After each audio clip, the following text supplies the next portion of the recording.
ஒரு ஜாதகத்தில் சனி அமர்ற பாவம், சனி எங்கே இருக்கார் உங்கள் ஜாதகத்தில்?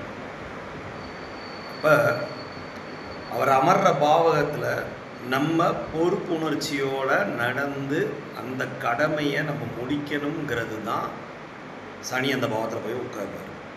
சரிங்களா? ஒரு உதாரணத்துக்கு, உங்கள் ஜாதகத்தில் சனி 7ஆம் இடத்துல இருக்காரு அப்படின்னா, போன ஜென்மத்தில் நீங்கள் உங்கள் மனைவிக்கோ உங்கள் கணவருக்கோ செய்ய வேண்டிய விஷயங்கள், பொறுப்புகளை விட்டு விட்டு வந்திருக்கிறீர்கள் என்பது தான் அர்த்தம். சரிங்களா?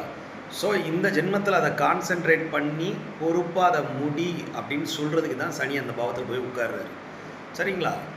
சனி எங்கே உட்கார்றாரோ அது சார்ந்த பாவகத்தில் கவனம் செலுத்துவதில் முற்படுங்கள். நல்லா இருப்பீங்க. தேங்க்யூ.